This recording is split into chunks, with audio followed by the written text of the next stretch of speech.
ሰላም እንዴት ናችሁ? ዛሬ ማሳያችሁ የቺክን አሰራር ነው። ኦቨን ውስጥ የሚገባ ቺክን በጣም ነው የሚጣፍጠው። ሰርታችሁ ሞክሩት።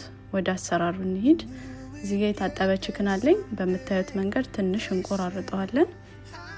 ጨው፣ አረቢ ባህራት፣ ፓፕሪካ፣ ብላክ ፔፐር እና ኦርጋኖ ነው ቅመም የተጠቀምኩት።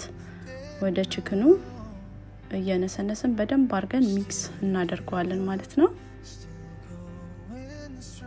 በመቀጠል ኦሊቭ ኦይል ጨምረን በደንብ ሚክስ እናደርገዋለን። ከፈለጋችሁ እናንተ ኦሊቭ ኦይሉና ቅመሙን አንድ ላይ በጥብጣችሁ መቀባት ትችላላችሁ። ወደ ሳህናችን ቺክናችንን እናደርጋለን።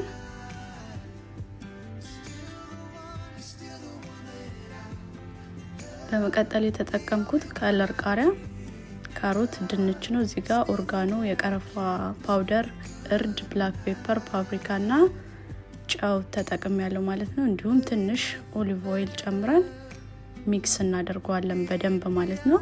እዚህ ጋር ቤታችሁ ውስጥ ያለውን ቬጂቴብል መጠቀም ትችላላችሁ። ሽንኩርትም የፈለጋችሁትን፣ ግዴታ እኔ ያደረኩት መሆን የለበትም። የሚያስደስታችሁን ቅመምና ቬጂቴብል መጨመር ትችላላችሁ።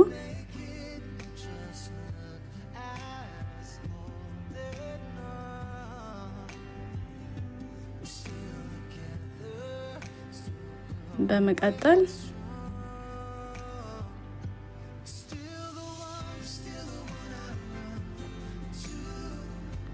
የቲማቲም ሳልሳ አንድ ማንኪያ እንጠቀማለን። አንድ የተጨመቀ ሎሚ፣ ትንሽ ነጭ ሽንኩርት እና የሮማን ሶስ በሻይ ማንኪያ እንደሚሆን እንጨምራለን። በፈላ ውሃ ሚክስ እናደርግና ወደ ዶሮአችን እንጨምራለን ማለት ነው። ውሃ የግድ አይደለም፣ ከፈለጋችሁ መጨመር ትችላላችሁ፣ አለመጨመርም ትችላላችሁ ማለት ነው። እና ሮዝመሪ ተጠቅሜያለሁ ማለት ነው።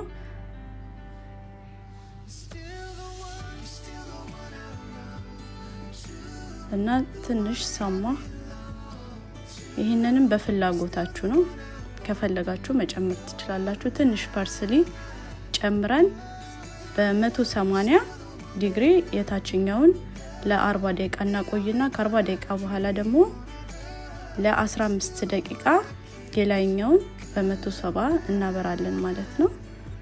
ወደ ኦቨናችን እንከታለን ማለት ነው። እዚህ ጋር ከ40 ደቂቃ በኋላ ፎይሉን አንስቼ የላይኛውን ለ15 ደቂቃ በ170 ዲግሪ አቆይቻለሁ ማለት ነው። እንደምታዩት ቆንጆ ሆኖ ደርሶልናል። ሰርታችሁ በየቤታችሁ ሞክሩት። ከወደዳችሁት ላይክ፣ ፎሎ፣ ሼር አድርጉኝ። ባይ